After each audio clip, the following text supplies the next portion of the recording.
5th of May 1980. A train makes its way across Yugoslavia. It is carrying the body of Marshal Tito. Gripping images of a people mourning the man who had symbolized its unity.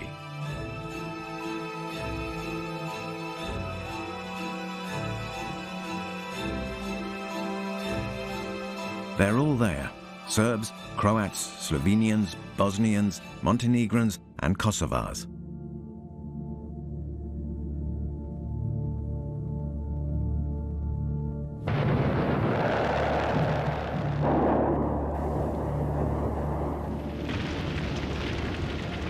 "11 years later, Yugoslavia was gripped by a second death, its own, disintegrating into the most barbaric violence.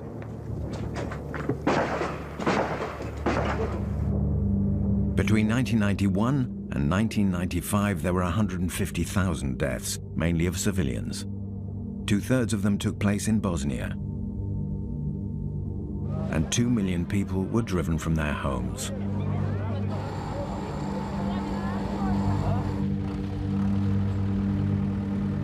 What exactly happened? How did neighbors and friends become estranged, become sworn enemies to be displaced, cleansed, killed? How did the purity of the blood that flows in Slavic veins become the only measure of a person's identity?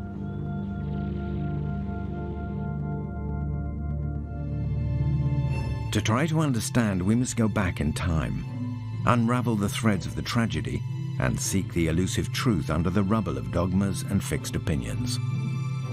What if Tito's desire for unity and fraternity, to quote his motto, had been no more than an illusion, an impossible dream?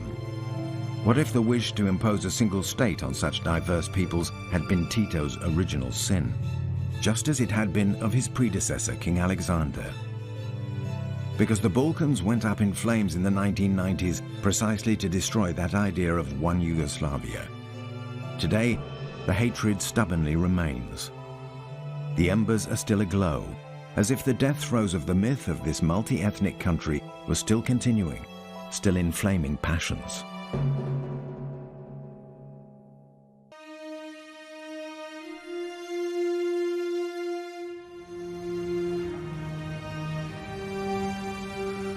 It's in Serbia's capital, Belgrade, that we must start our journey in search of the memory of when it all began.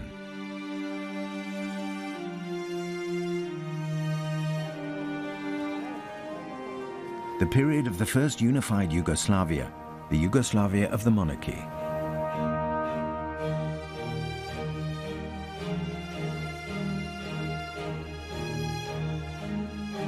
At the end of 1918, the First World War was over. Finally. The Kingdom of Serbia, independent since 1881, was on the winning side. With the help of France and Italy, the Serbian army, led by Prince Alexander, liberated the Balkans. He is seen here walking among his generals. Although he was only 30, he was already a man of great experience. His ailing father had handed him the regency of the country at the outset of the war in 1914. He is very much seen as a military hero. He spends the First World War often fighting. He's usually photographed in uniform. He's also increasingly becoming a symbol of Yugoslav unity. So he's actually also popular among non-Serbs, not just Serbs, Croats and Slovenes in particular. The victory of 1918 was bitter tasting. 1.2 million people had died during the conflict, a quarter of the population.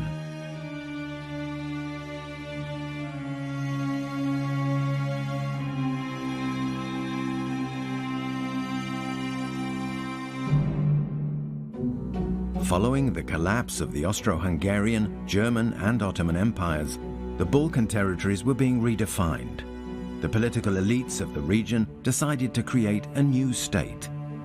On the 1st of December 1918, the Kingdom of Serbs, Croats and Slovenians was born. And naturally, Prince Alexander was at its head. At the Conference of Versailles that opened in January 1919, the great nations recognized the existence of the new state. for the Serbian people had contributed at great cost to the Allied victory and should be rewarded. Moreover, the unification suited the strategic interests of all concerned. Taj versajski sistem koji je nastao posle Prvog svjetskog rata, njegov glavni cilj je bio da se spreči obnova Habsburške države i moćne Nemačke. Isto tako, jedan od ciljeva je bio sanitarni kordon protiv Sovjetskog saveza, tako da su interesi evropskih sila, pre svega Francuske, bili stvaranje snažnih država u srednjoj i istočnoj Evropi. In 1920, the borders of the new state were finally fixed, taking in the Kingdom of Serbia, Montenegro, and also regions belonging to the defeated Austro-Hungarian Empire. Croatia, Bosnia, and Slovenia. Macedonia, part of the old Ottoman Empire, was also included. For the first time in history, the southern Slavic peoples formed one single country. Kad je Jugoslavija formirana 1918. godine, njeni glavni ideolozi vidjeli su je kao nacionalnu državu u kojoj još ne postoji jedna nacija, ali trebat će se i relativno lako će se stvoriti, jer tu žive južni Slaveni koji govore sličnim jezicima i koji nikada nisu do sad imali svoje ozbiljne nacionalne države. U doba nastanka Jugoslavije ne postoje protivnici Jugoslavije. Nijedan srpski političar nije protiv Jugoslavije. Skoro svi slovenački političari su za Jugoslaviju i većina hrvatskih političara je za Jugoslaviju. Jugoslavija je bilo jedno obećanje. Ona je bila sekularna država. I oni su verovali kao prosvećeni ljudi, kao liberali, uglavnom su bili masoni, da će Jugoslavija prevazići verske i etničke razlike. Even though the new kingdom was generally accepted, Prince Alexander's task was immense. His country now embraced 3 religions, 2 alphabets, 4 languages, and even more minorities and nationalities spread across the territory.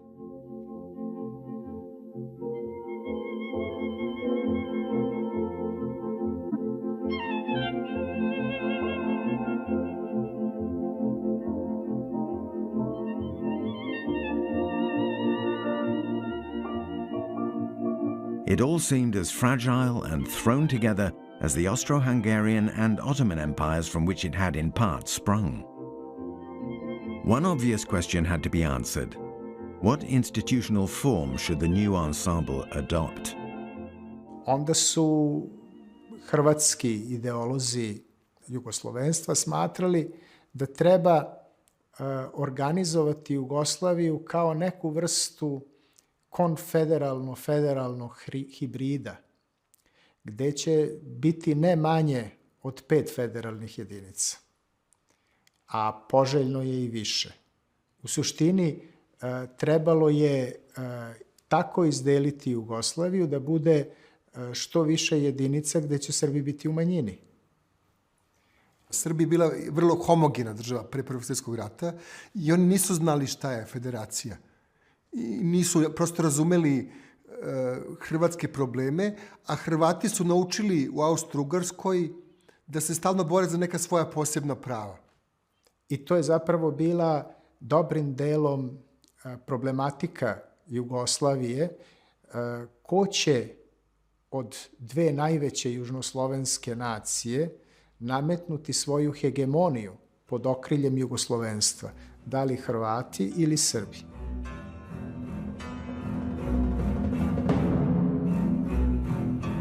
In 1921, the constitution was proclaimed. The new state was to be a centralized parliamentary monarchy. Alexander would rule over a single nation made up of 3 different peoples. No particular rights were accorded to any one of them, either the Serbs, the Croats, or the Slovenians. As early as 1921, the authority of the new realm was contested. Where? In a small mountainous region in the south of Serbia, the heart of the Balkans, Kosovo. The population, 60% of whom were Albanian Muslims, demanded unification with neighboring Albania. This was the uprising of what were called the Kačaks. Zato je dolazilo do čestih sukoba između organa bezbednosti, na jednoj strani vojske i žandarmerije, na drugoj strani kačačkih grupa. Suštinski, u vreme Kraljevine Jugoslavije, sve do sredine 20. godina, do vremena dok je kačački pokret zaista bio aktivan, radilo se o jednom od načina i metoda ostvarenja albanskog nacionalnog programa. Kosovo, home to the first Albanians, was also the cradle of Albanian nationalism. The region also occupies a central place in Slavic and especially in Serbian legend. It was here that in 1389, a Serbian prince lost a well-known battle against the Ottoman Empire. For the Serbs, this defeat illustrates the heroism of their ancestors, defending Christianity against the Muslim invader. Its anniversary became the Vidovdan, the Serbian national holiday. The Serbs and the Albanians have never to this day ceased to fight over their respective historical rights to this impoverished, landlocked piece of territory. By his violent suppression of the Kačaks, King Alexander imposed the supremacy of the Serbs in Kosovo and in the entire region.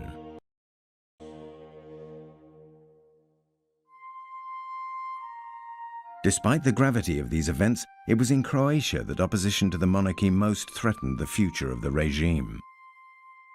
Hrvatsko pitanje od samog početka postalo pitanje oko kojega su se hrvatske političke partije okupljale, organizirale, na temelju iz čega su izvodile zapravo svoju političku platformu i vi sa takvom politikom niste imali nikakvo pružanje ruke, nego ste imali zaoštravanje koje je dolazilo iz Beograda. Ja ću vam reći možda primjer koji je samo ilustrativan. Možda bi pomoglo da je u nekom trenutku netko od kraljevskih premijera bio iz Hrvatske. Možda bi taj korak bio pozitivan. One man embodied that opposition, Stjepan Radić, leader of the Croatian Peasant Party. He was also the main actor on Croatia's political stage. What did the Croatian Peasant Party want? What did Stjepan Radić, the leader of the party, want? This is not easy to answer because Radić was notorious as someone who made many U-turns. He probably at one point in 1919 desired independence for Croatia, but throughout much of the 1920s, he actually wanted a sort of a federation in which Croatia would have large autonomy. What is Croatia in his mind is not entirely clear, but it also includes Bosnia. He believes that Bosnia, or at least large parts of Bosnia and Herzegovina, are historical Croatian territories, not just what is present-day Croatia. But Radić certainly represents, I would say, an uncrowned king of the Croats by the late 1920s. Radic's political rise came to a brutal halt on the 20th of June 1928 in the Parliament building in Belgrade, when a Montenegrin member of Parliament opened fire on several of his Croat counterparts. Stjepan Radić was critically wounded and died a few weeks later. The monarchy's fate began to shift.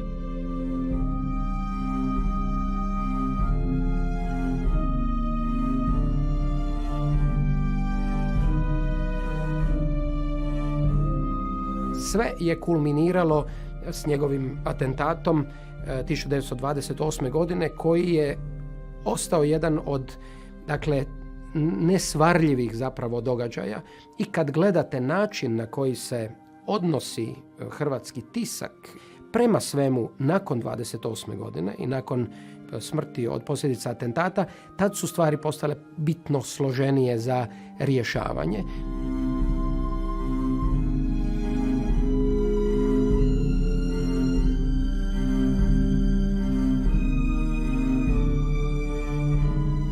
Ključno pitanje jeste što je taj atentat bio doživljen od strane Hrvata i naročito kada je Stjepan Radić izdahnuo, kao zapravo pucanj u Hrvatsku. Stjepan Radić would later become one of the great icons of Croat nationalism. His face would be seen alongside the ideologues of the Ustaša state, the Croatian state ally of the Nazis, and of Franjo Tuđman, the nationalist Croatian president in the 1990s.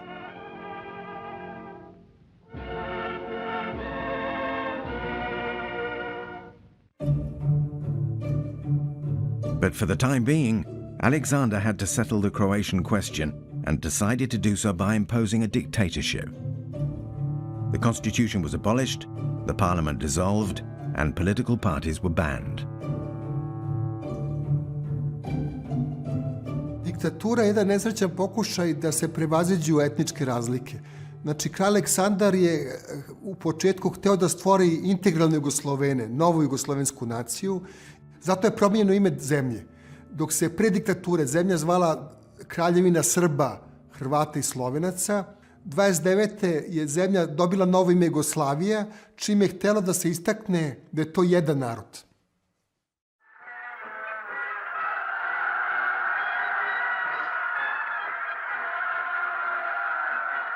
To shape this new Yugoslav citizenship, large youth gatherings were organized, the famous Sokol. Their goal was to go beyond old identities and to exalt patriotism towards the new nation. Later, Tito was to build on this tradition with disproportionately grandiose parades in his own honor.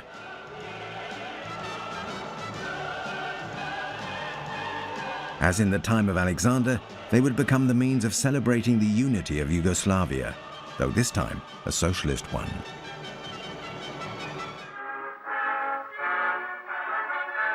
Despite these gatherings, King Alexander did not succeed in imposing a new Yugoslav identity.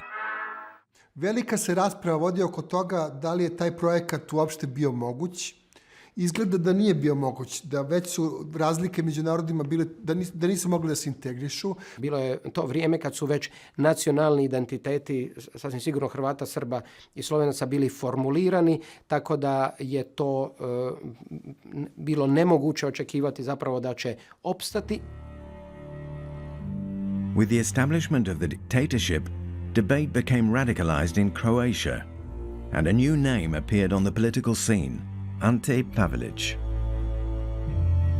Ante Pavelić was a relatively minor politician in the 1920s. He was very briefly a member of the Croatian Peasant Party, but he really belonged to a more radical extreme right in the Croatian politics, which is relatively minor in the 1920s. He proclaims this Croatian revolutionary organization, Ustaša. Ustaša means a participant in an uprising or a rebel, if you want. And they're not a very large group. I mean, depending on which source you believe, but there were never more than 400 or 500, maybe 200 to 300 official members.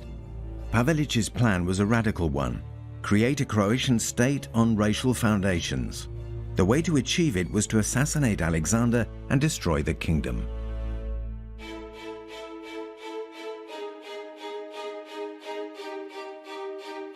On October 9th, 1934, King Alexander visited France, docking in Marseille. He knew that his life was under threat, but the official visit was crucial. Both countries wanted to strengthen their alliance against the territorial ambitions in Europe of Hitler and Mussolini. The king began his tour of the town amidst an enthusiastic crowd and protected by 2,000 police officers.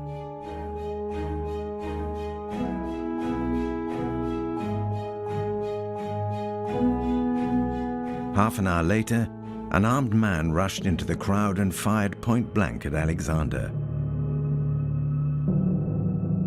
These images were viewed all over the world, the first filmed murder of a head of state. A few minutes before his death, the king said, "Save Yugoslavia." The assassin was a Macedonian separatist working for Pavelić. The strategy of the Ustaša leader was to fail, and the kingdom of Yugoslavia did not collapse. The assassination of King Alexander provoked an effect opposite from the one that was desired by his assassins. The country united in grief. His body was returned by boat to Split, when tens of thousands of people turned up. They cried, they mourned him, and then his body went to Belgrade and then to a central Serbian town, Oplenac, where it was buried, on a train, and in every town there were tens and hundreds and maybe thousands of people crying. Very much like Tito's death in 1980, not unlike.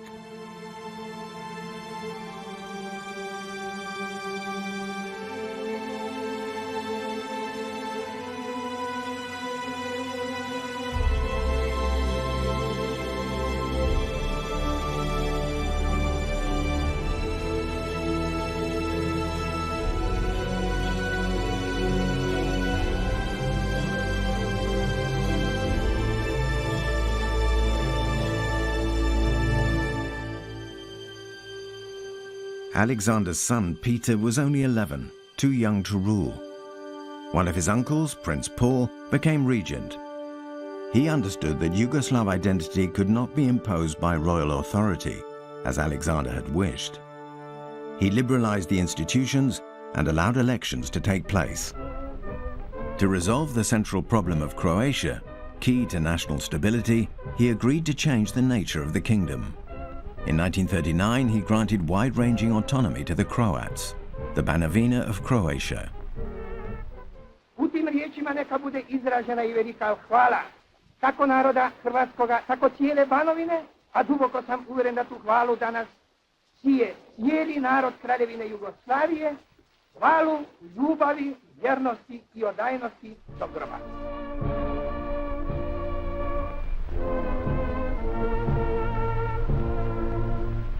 I ta Banovina Hrvatska je bila početak federalizacije države. Znači, da nije bilo Drugog svjetskog rata, verovatno bi i Kraljevina Jugoslavija postala federacija, kao što je kasnije bila komunistička Jugoslavija.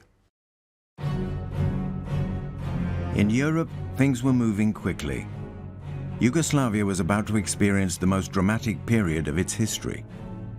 In March 1941, Hitler, already master of most of Europe, was preparing to invade his Soviet ally. To secure his southern flank, he must control Yugoslavia. On March 4th, 1941, he received Prince Paul in Berlin. Totally isolated and without support on the continent, the region did not long resist Nazi demands. After 4 hours of discussions, an agreement was concluded. Paul took the side of the Axis, and in return, Hitler agreed not to allow his troops to cross Yugoslavian territory. The agreement was signed on March 25th. But 2 days later, the population of Belgrade refused this alliance. The people rose up with cries of rather war than the treaty. Unique images, hard to credit even, of an unarmed Serbian population daring to defy a Nazi Germany triumphant on all the battlefields of Europe.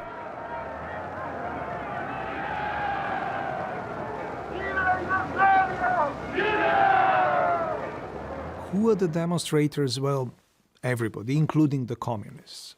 After 1945, the official Yugoslav historiography claimed that the communists organized these demonstrations, but we now know that this wasn't the case. Actually, they joined the demonstrations. Taking advantage of the insurrectionary climate, the army overthrew Paul and denounced the signing of the treaty. Hitler's reaction was immediate.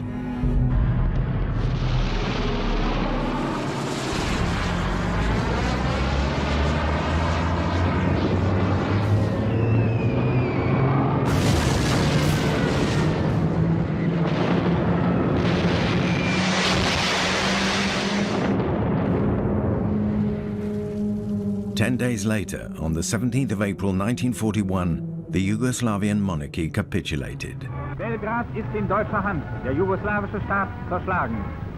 Nun ist der Sieg vollkommen.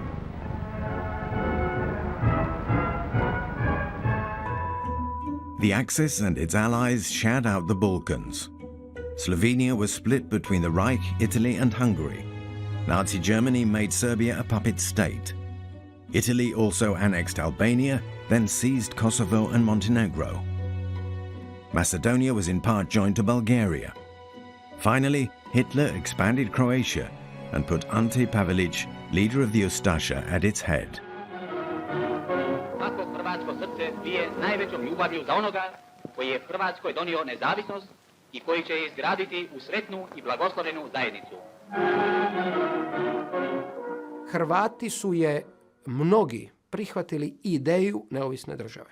Ideja države je nešto što je bio leitmotiv mnogih političara u Hrvatskoj još od vremena Austro-Ugarske. U ovom trenutku se stvorila okolnosti i mnogi podupiru zapravo ideju nastanka države, pa makar i u sastavu osovine. That is not to say that they welcomed an Ustasha government, which very soon it became clear that this was going to be a very violent government, very violent group that actually sought legitimacy on terror. The terror was initially directed at Serbs, so they very soon, within days and weeks, they introduced racial laws. So Serbs were required to wear sort of yellow bands, but instead of Jew, it was a letter P for Pravoslav and Orthodox, very similar to what was happening in Nazi Germany with the Jews. Of course, there were also anti-Semitic measures.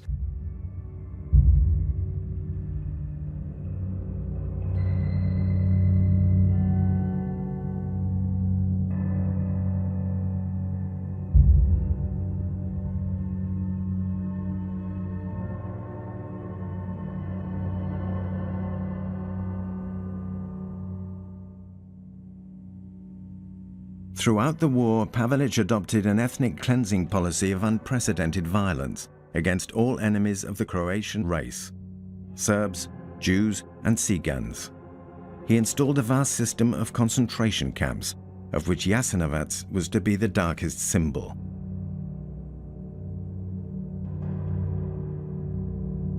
Unlike the Nazis, the Ustasha did not kill on an industrial scale. Ropes for hangings and knives were the main tools of their destructive madness.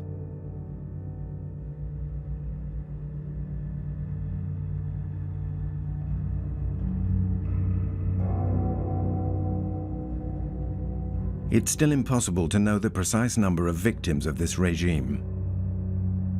Probably at least 600,000 Serbs, 60,000 Jews, 40,000 Cigans, and tens of thousands of Croatian, Slovenian, Bosnian, and Montenegrin opponents.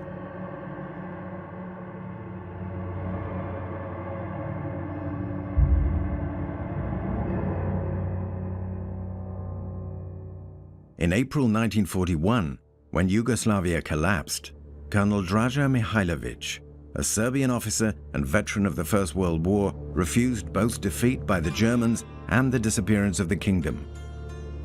He put himself at the service of Alexander's young son, Peter, now based in London, and created the first resistance movement against the Nazis in Europe, the Chetniks. He claimed to represent the Yugoslav army. Eventually, the Yugoslav government, which reached London in the summer of 1941, heard about some small group of officers and former officers and soldiers resisting in Western Serbia, and established contact with them.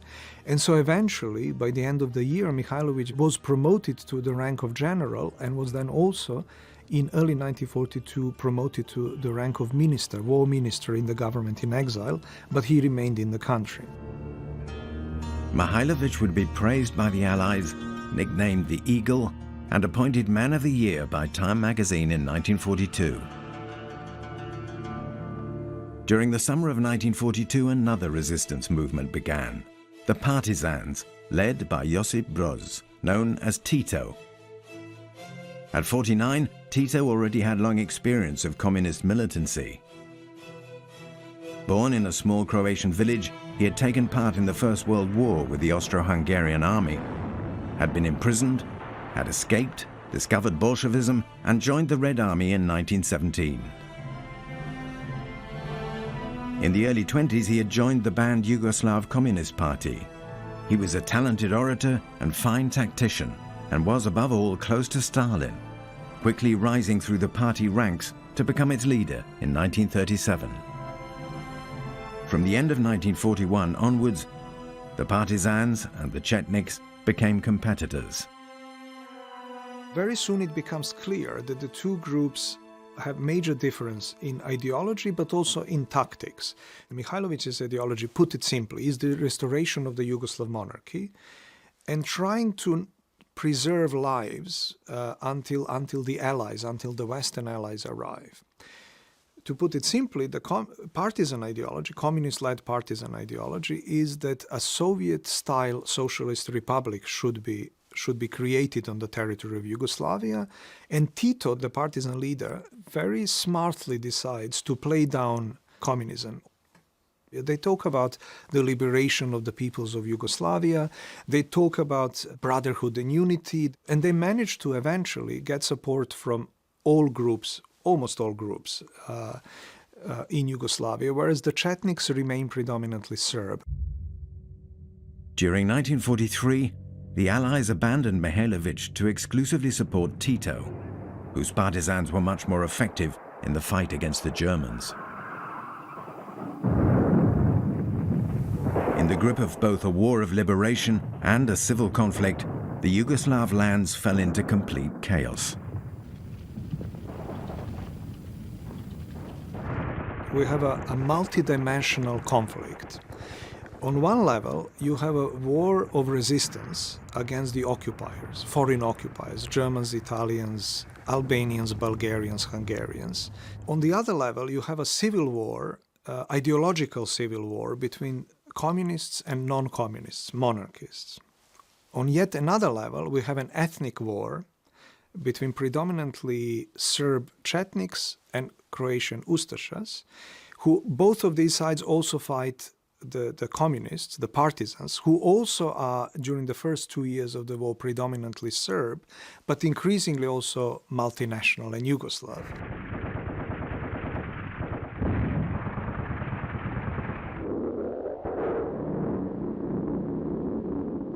I sam Drugi svjetski rat u Jugoslaviji bio je ekstremno brutalan.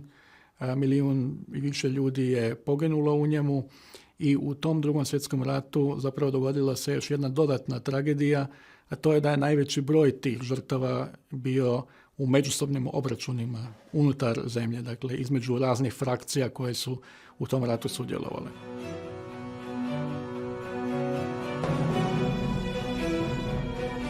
On October the 20th, 1944, with the help of the Soviets, the partisans liberated Belgrade. The war was over.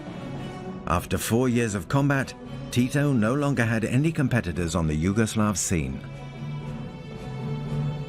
On May the 20th, 1945, he was in Zagreb, with a huge crowd cheering for him.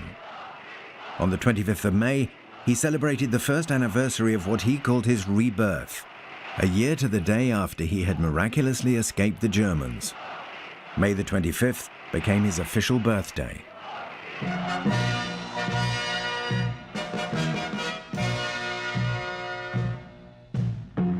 In a country ravaged by war and only recently liberated, more than 12,000 young Yugoslavs covered 9,000 kilometers carrying a baton in relay.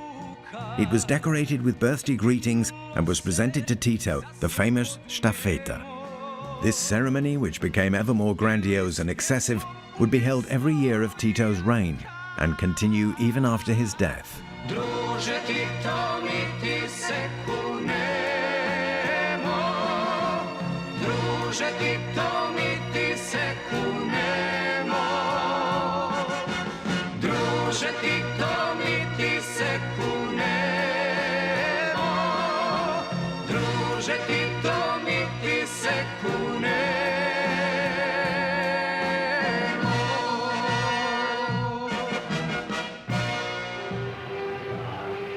This personality cult that Tito initiated at the end of the war was also a way for him to unify the country under a new system. Bez snažne I sretne Jugoslavije ne može biti I snažne I sretne Hrvatske. Ne može biti snažne I sretne Srbije, Slovenije, Makedonije, Crne Gore, Bosne I Hercegovine.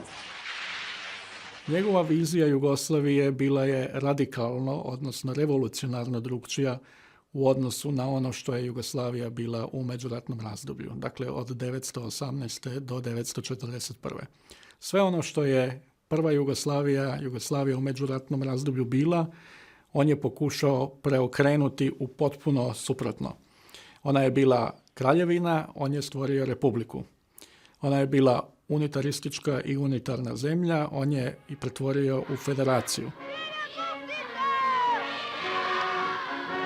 Il y a une distinction qui est faite entre citoyenneté yougoslave, avec l'espoir que l'appartenance à un État yougoslave qui assurerait l'élévation du niveau de vie, l'industrialisation, permettrait de dépasser les clivages nationaux, mais en même temps, la reconnaissance qu'au moins au début, avec l'espoir que ça disparaîtrait, mais au moins au début, il fallait reconnaître aussi la multiplicité des identités nationales.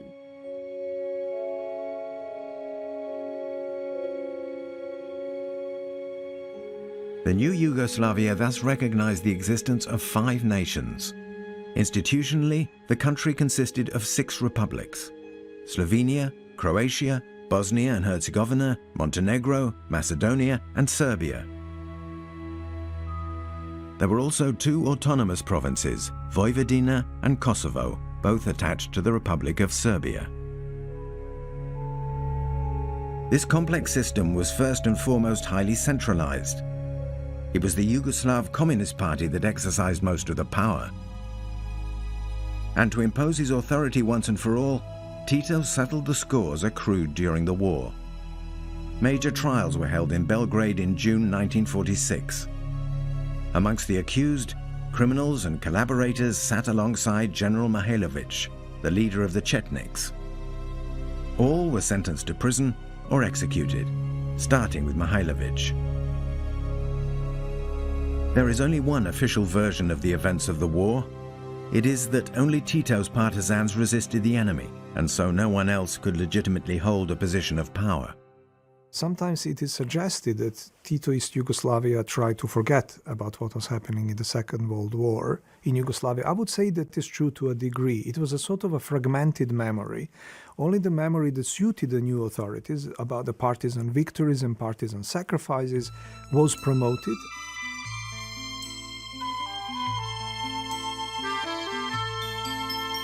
To overcome the divisions caused by the war, Tito made unity and fraternity the motto of the regime, the new pillars of the common future of all Yugoslavs. He created the labor brigades. From 1945 on, hundreds of thousands of men and women of every age and condition rebuilt the country with huge collective enthusiasm.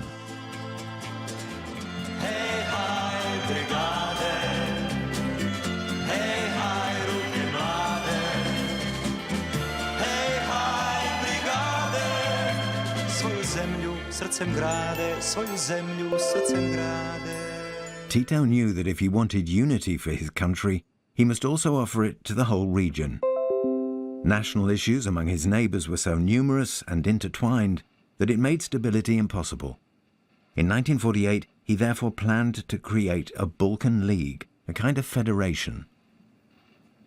Alors, ce que voulait faire Tito, c'est à la fois sujet à des controverses, parce qu'il y avait une hésitation entre un projet fédéraliste et confédéraliste, c'est-à-dire quelque chose qui intégrerait donc plusieurs républiques, qui seraient celles émanant de l'ancienne Yougoslavie, d'une part, mais qui pourrait s'étendre avec l'Albanie et qui pourrait éventuellement s'élargir donc vers la Bulgarie ou vers la Grèce. Recognizing the popularity of Tito in Yugoslavia and beyond, Stalin saw this Balkan project as a threat, the potential emergence of a competing communist model, and that was out of the question. La rupture viendra de Moscou par l'imposition, d'une part, d'un isolement total sur le plan économique et la dénonciation du régime de façon totalement mensongère comme étant un régime pro-capitaliste ou comme étant une infiltration étrangère dans le camp soviétique, quelque part, quelque chose comme ça. Ovo je napad na prvo stečeno jedinstvo naših naroda. Ovo je poziv svim destruktivnim elementima da ruše sve ono što smo mi na sreću naših naroda gradili do danas. To je poziv na građanski rat u našoj zemlji, poziv na uništenje naše zemlje.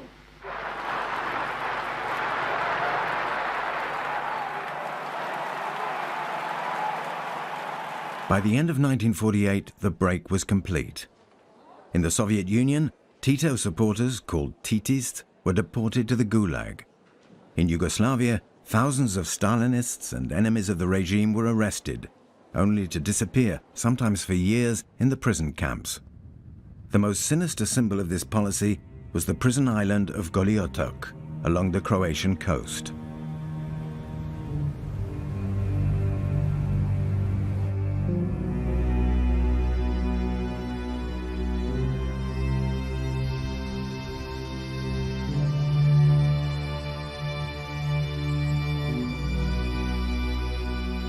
In the period leading up to the end of the 50s, nearly 30,000 opponents were locked up in atrocious conditions. At least 4,000 of them never came back. This repression took place in absolute secrecy. Hence, Tito did not hesitate to have people discover, a few kilometers from Goli Otok, a dreamlike Yugoslavia represented by Brioni, his island paradise.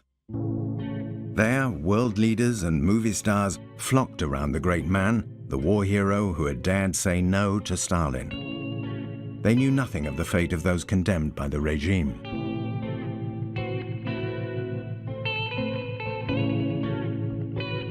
Despite the violence of the crackdown on enemies within the country, the break with the Soviets of 1948 marked the true birth of the regime. It was to be an essential element of the heroic image of Tito, of his popularity, his independence, and of the success of the new model that he would implement. No, ko je prišlo do spora med Stalinom in Titom v letu 1948, je bilo treba v Jugoslaviji izumiti nov gospodarski sistem. No, in takrat je bilo izumljeno tako imenovano samoupravljanje, pa ideja družbene lastnine, kar je pa seveda zaznamoval jugoslovanski sistem od takrat naprej. Da bi radni ljudi ovladali celinom društvenih odnosa, nisu im potrebni posrednici, tutori i usrećitelji, oni koji teže da upravljaju u njihovo ime. Tito smelo vodi komunističku partiju, a sa njom i sve radne ljude Jugoslavije u prvu veliku bitku za samoupravljanje. Predlaže zakon o predaji fabrika u ruke radnika. C'est l'idée qui s'inspire de la Commune de Paris et des idéaux socialistes et communistes, que dans un projet socialiste, ce sont les travailleurs qui devraient devenir les responsables directs, les gestionnaires directs du produit de leur travail. Donc des milliers d'ouvriers, d'ouvrières vont se trouver impliqués dans un processus au niveau de leur entreprise de discussion par assemblée générale sur l'organisation du travail, sur des choix.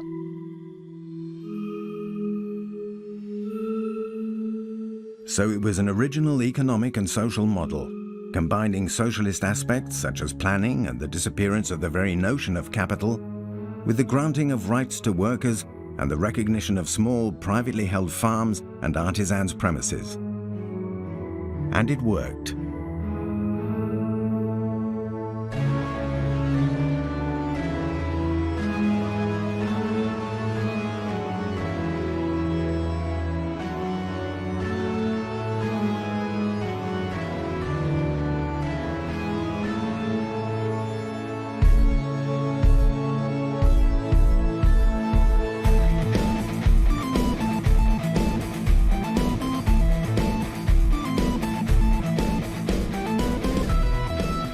Until the mid-60s, the economy flourished, with over 6% growth per year. And the regime also allowed a certain cultural and intellectual freedom. This was the golden age of Yugoslavia.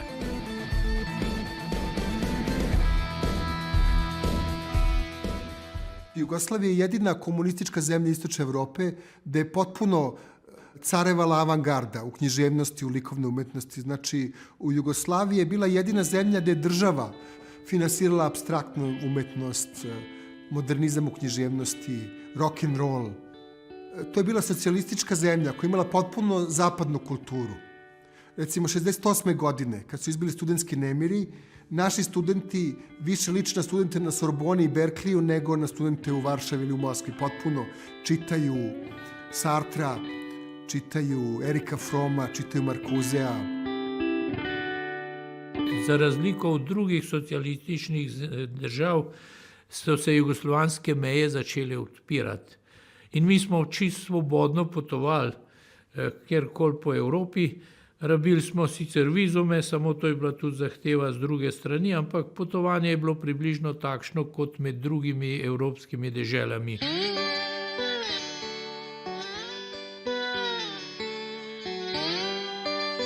Sigurno je razlog za to otvaranje granica ekonomski. Ti ljudi su poslali milijarde, skoro 20% bruto nacionalnog proizvoda je dolazilo od tih ljudi.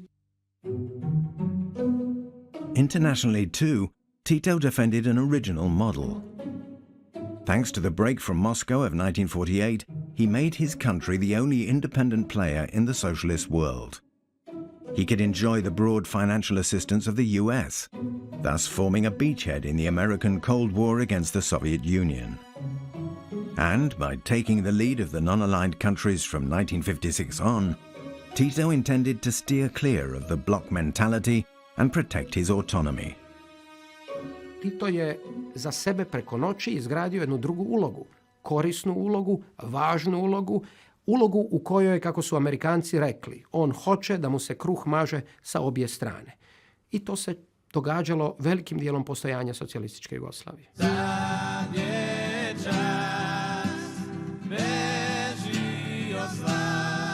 But the regime's successes were struggling to conceal social tensions and the growing inequality between the republics, problems that Tito's federal system had hoped to overcome.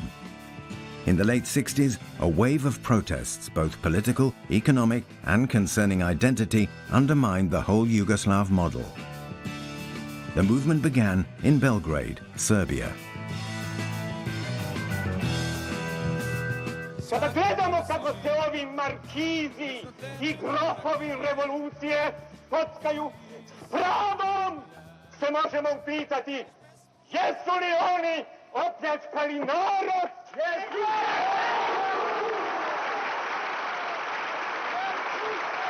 In the aftermath of the Prague Spring and the May 1968 student unrest in France, Serbian intellectuals and students now revolted. Their target, the economic model that had become too mercantile, too unequal, and too corrupt. They wanted to return to the orthodoxy of the old system, that is to say, a more democratic and fair self-management.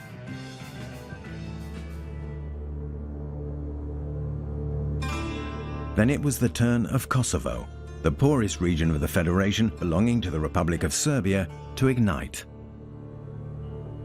There are no pictures of these events. The press of the time gave its account in its own way.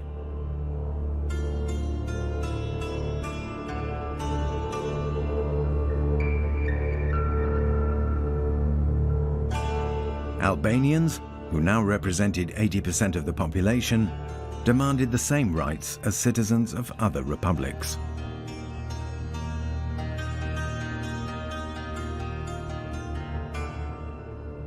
Prema tome, mislim da su oni pokušavali naći neko svoje mjesto unutar Jugoslavije, ali su se s vremenom počeli pitati, dobro, zašto smo mi tretirani drukčije. Vidite, 68. godina, rekao sam da predstavlja kamen međaš, iz razloga što do tih godina, recimo, Albanci nisu imali univerzitet. I po pitanju odnosa ljudskih prava, pitanje, dakle, školovanja na višim i visokim nivoima, bilo je hendikepirano i na neki način se može tretirati da su Albanci po tom pitanju bili diskriminisani. Albanci su imali potrebu da se emancipiraju i kao intelektualci. Na putu privrednog i društvenog progresa radni ljudi Kosova svečano su proslavili osnivanje visokonaučne i obrazovne institucije u pokrajini. U prisustvu većeg broja gostiju iz cele zemlje, u Prištini je održana svečana sednica prve skupštine univerziteta. The federal government therefore agreed to give ground. The University of Pristina opened in 1969. But there was no question of going further and granting Kosovo the status of a republic as a section of the population was demanding. Zašto Kosovo, koje ima 2 milijuna stanovnika, nije republika, a Crna Gora, koja ima 600.000, jest? I to nije bilo lako objasniti. Odgovor na to je zato što je Crna Gora slavenska zemlja, a vi niste. Ali to je već malo sumnjivo, znate, jer socijalistički koncept ne bi trebao voditi računa o nacionalizmu, o tome da li je netko slaven ili nije slaven. Trebao bi voditi računa o jednakosti svih, bez obzira na ovo. Ne? Finally, in 1971, the movement reached Croatia, one of the richest republics. This was the Croatian Spring. Some of the leaders demanded more economic freedom, more autonomy. They wanted to be able to freely dispose of the revenue of their republic rather than having to redistribute it within the federation.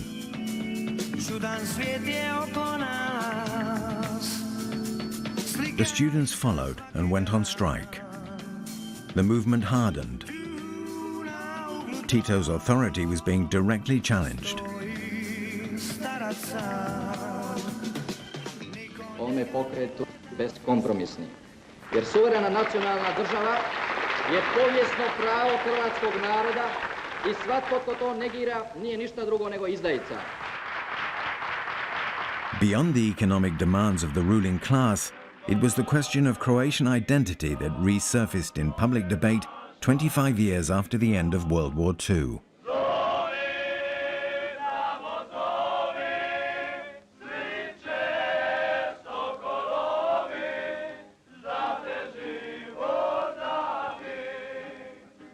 Il y a en même temps, effectivement, aussi la montée, certainement, à l'intérieur de tout ça, de résurgence et d'éléments de renouvellement d'un nationalisme croate qui se revendiquera davantage de projets séparatistes nationalistes croates, tels qu'on va le revoir et qui se revendiqueront, y compris des premières expériences de Ustashi même, donc croates, qui ne s'exprimeront pas complètement librement en 71, mais dont on verra la réapparition beaucoup plus claire dans les années 80. Faced with multiple and conflicting demands that threatened the country's unity, Tito reacted in his own original way. He massively repressed the Serbian, Croatian and Kosovar protesters. There were tens of thousands of arrests across the country. And in parallel, he gave new rights under the Constitution of 1974. The autonomy of the province of Kosovo was increased, while the status of republic was again denied. At the federal level, self-management, planning and the authority of the party was strengthened. But at the same time, the new constitution granted broader autonomy to the individual republics. To save Yugoslavia, Tito was attempting to reconcile the irreconcilable. Cet ensemble ne va pas donner une cohérence au système et il va au contraire produire je dirais une grande défiance, notamment des intellectuels qui étaient plutôt favorables au régime et qui vont basculer vers le nationalisme ou vers le libéralisme dans les années suivantes, et des conflits aussi avec la jeunesse et la montée aussi d'une corruption à l'intérieur du système de parti unique, de clientélisme, si vous voulez, que l'on trouve dans tous les systèmes de parti unique de la région.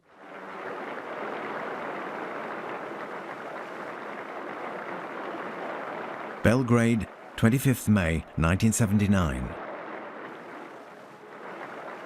As every year since 1945, the Yugoslav people came together to celebrate Tito's birthday.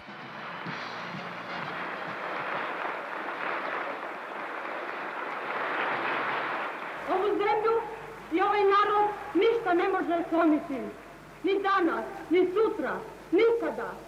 Živio nam, dragi druže Tito.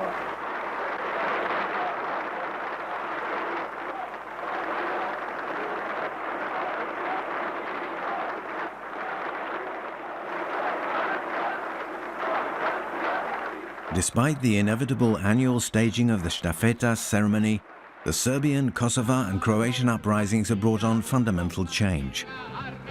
With the Constitution of 1974, the country went almost insidiously from a federal system to a deeply ineffective confederal one. Nobody wanted to admit that after 34 years of existence, the Yugoslav model was now exhausted, undermined by divisions, inconsistencies, and by the resurgence of national tensions. And no one admitted that only Tito could maintain the unity of the country. But when he was gone, would the system he had set up to bring so many peoples together around a common ideal survive him?